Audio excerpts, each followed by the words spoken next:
So Plex just announced that starting July 1st, 2026, the Plex Lifetime Pass is jumping from $249.99 to $749.99. And after seeing the reaction from the self-hosted community, I think this is the moment a lot of people finally started looking elsewhere. Now, before the comments explode, this is not a Plex is trash video. I still think Plex does some things really well. So I decided to run a poll myself, and the results were pretty clear.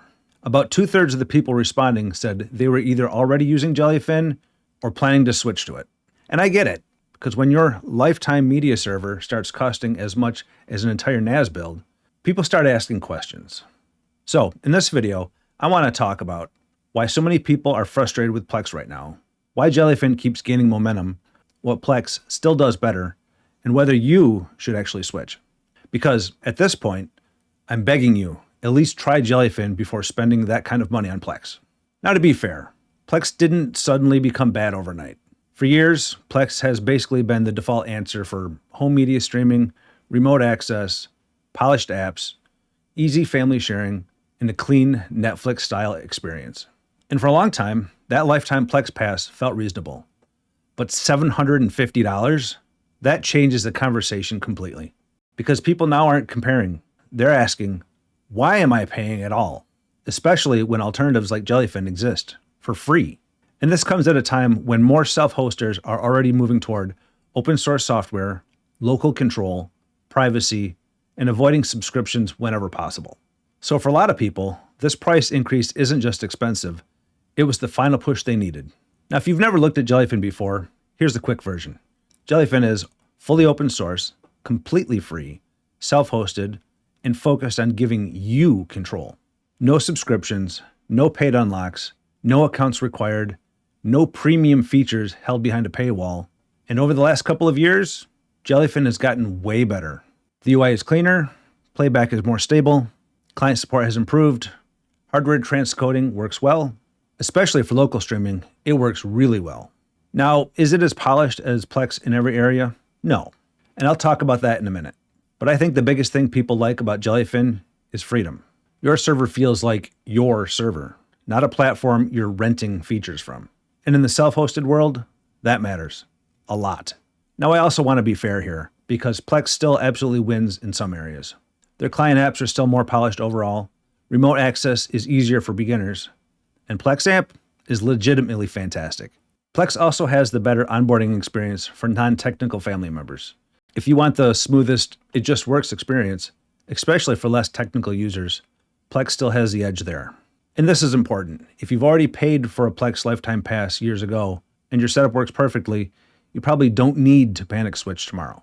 Seriously, you don't have to burn everything down overnight. But if you're new to self-hosting or setting up a media server for the first time, I think Jellyfin deserves way more attention now than it used to, especially when the cost difference is free versus $750. I also think the situation is bigger than just Plex. What I'm seeing more and more in the self-hosted community is people wanting software they fully control. People are getting tired of subscriptions, feature gates, cloud dependence, accounts for everything, and platforms slowly becoming corporate over time. That's why projects like Jellyfin, Image, Nextcloud, and other self-hosted tools keep exploding in popularity. People want ownership again. And when you combine that with Unraid becoming more mainstream, home servers are becoming way more accessible than they used to be. 5 years ago, setting up your own streaming server felt super niche. Now, people are building entire Netflix replacements in their basement. It's been really interesting to watch. So, should you switch to Jellyfin? Here's how I look at it. If you want full control, prefer open source software, don't want subscriptions, mostly stream locally, or you're building a new server today, then yes, I genuinely think you should try Jellyfin. At a minimum, run both side by side for a while. That's honestly the best way to test it. Import your library, use it for a week or two, and see how it feels in your actual setup. Now, if you heavily rely on Plex Amp, super polished TV apps, easy remote sharing, or non-technical family users, you may decide Plex is still worth it for you. And that's completely fine too. This doesn't have to be a religious war. But I do think Plex just gave Jellyfin the biggest marketing campaign imaginable. And based on what I'm seeing from the community, people are starting to pay attention. So now I want to hear from you. Are you sticking with Plex? Moving to Jellyfin? trying MB, or running multiple platforms side by side? Drop it down in the comments. And if there's one thing I'd say after all of this, before spending $750 on Plex, I'm begging you, at least give Jellyfin a try. If you enjoyed this video, hit the like button, subscribe, and if you want more self-hosted and Unraid content like this, make sure to join the Discord below. And if you're building your first server, check out my free Unraid starter pack down in the description. Thanks for watching, and I'll see you in the next one.